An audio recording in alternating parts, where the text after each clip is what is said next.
মণিপুরের মতো হিংসা হতে পারে ত্রিপুরায়ও। মানুষকে দাপিয়ে রাখলে জ্বলবে প্রতিবাদের স্ফুলিঙ্গ। সরাসরি ইঙ্গিত করছেন মথার প্রধান প্রদ্যুৎ কিশোর। বিগত কিছুদিন ধরে হিংসার আগুনে জ্বলছে বিজেপি শাসিত মণিপুর। আগুনের তাপে খাক হয়ে যাচ্ছে মানুষ, প্রতিদিন ঝরছে রক্ত, বাড়ি ঘরে জ্বলছে আগুন, লাশ পড়ছে মুহূর্তে মুহূর্তে। পরিস্থিতি সরকারের নিয়ন্ত্রণের বাইরে। কেন্দ্রীয় স্বরাষ্ট্রমন্ত্রী অমিত শাহ সফর করেছেন মণিপুর, তারপরও হিংসার আগুন নিভাতে পারেননি। ত্রিপুরাতে ক্ষমতায় বিজেপি সরকার। গ্রেটার ত্রিপুরাল্যান্ডের দাবিতে অনড় রাজ্যের প্রধান বিরোধী দল ত্রিপুরা মথা। জনজাতি ভিত্তিক এই দলের প্রধান প্রদ্যুৎ কিশোর হামেশাই হুমকি দিচ্ছে রাজ্য সরকারকে। সোমবার প্রদ্যুৎ এক ধাপ এগিয়ে বিজেপি সরকারকে হুমকি দিয়ে বলেন, মানুষকে দাপিয়ে রাখলে বেরিয়ে আসবে স্ফুলিঙ্গ, মানুষকে করতে হবে উপযুক্ত সম্মান। দৃষ্টান্তস্বরূপ প্রদ্যুৎ টেনে এনেছেন অগ্নিগর্ভ মণিপুরকে। শুনুন দর্শক বন্ধুরা আপনারা। दबाओगे इतना लोग उठेंगे। ये सिर्फ मेरा यहाँ त्रिपुरा का बात नहीं है, आपने मणिपुर में भी देखा क्या हुआ। वही चीज़ हर जगह में होगा। अगर आप प्यार से सबको चांस देंगे, स्पेस देंगे, जगह देंगे, सम्मान देंगे, लोग प्यार से काम करेंगे। अगर आप लोगों को दबाएंगे तो लोग, जनता, पब्लिक उठेगी। প্রদ্যুৎ কিশোরের এই বক্তব্য রাজনৈতিকভাবে যথেষ্ট গুরুত্বপূর্ণ বলেই মনে করছেন রাজনৈতিক বিশ্লেষকরা। প্রদ্যুৎ এই বক্তব্যের মাধ্যমে রাজ্যের বিজেপি সরকারকে হুঁশিয়ারি দিয়েছেন এবং বুঝিয়ে দিয়েছেন ত্রিপুরাতে যদি মণিপুরের পুনরাবৃত্তি হয় তাহলে অবাক হওয়ার মতো কিছুই থাকবে না। প্রদ্যুৎ কিশোর গোটা জনজাতি ভাবাবেগকে উস্কে দিয়ে বলছেন, তাদেরকে রোমান স্ক্রিপ্টে লিখতে দেওয়া হচ্ছে না, ভিলেজ কাউন্সিলের নির্বাচন করছে না সরকার, রাজ্যের জনজাতিদের সেকেন্ড क्लास সিটিজেন করে রাখতে চাইছে বিজেপি। को पकबरक लिखना है रोमन स्क्रिप्ट में, वो बोलते कि अलाउ नहीं करेंगे।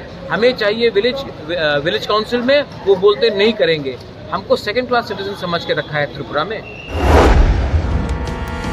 প্রদ্যুৎ বলছেন জনজাতিদের বেইজ্জত করা হচ্ছে, তাদেরকে গরিব বানিয়ে রাখা হচ্ছে। শুনুন দর্শক বন্ধুরা আপনারা। राज्य में हमको अपने भाषा में एग्जाम्स लिखना नहीं दिया जाता है।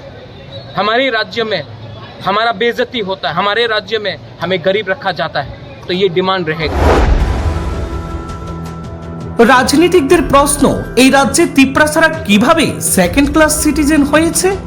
তিপ্রাসাদের জন্য চাকুরিতে সংরক্ষণ, স্কুল কলেজ সহ সমগ্র শিক্ষাক্ষেত্রে সংরক্ষণ দিতে হয়নি কোনো ধরনের ট্যাক্স। এডিসির বাইরেও রয়েছে তাদের জন্য জমি কেনার অধিকার। স্কুল কলেজে বিশ্ববিদ্যালয় রয়েছে তাদের ছাত্রছাত্রীদের জন্য হোস্টেল আছে, নানা সুবিধা। তাহলে কি বলতে চাইছেন প্রদ্যুৎ?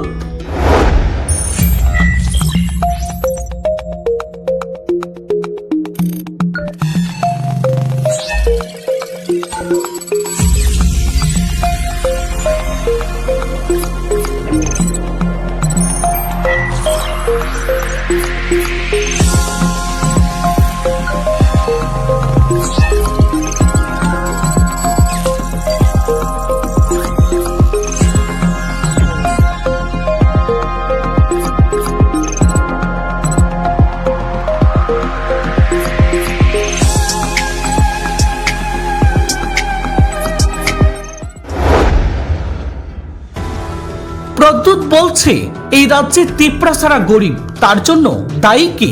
এই রাজ্যে 183 জন রাজা বিভিন্ন সময়ে রাজত্ব করেছেন। ত্রিপুরা ভারতের সঙ্গে যুক্ত হওয়ার পর থেকেই লোকসভা ও রাজ্যসভায় তিপ্রাসাদের বহু সাংসদ ছিলেন। খুদ প্রদ্যুৎ কিশোরের বাবা কিরিট বিক্রম ও মা বিভু কুমারী লোকসভায় প্রতিনিধিত্ব করেছিলেন। আজও আছেন রেবতী ত্রিপুরা। বিভিন্ন রাজনৈতিক দলে আছেন তাদের বিধায়ক।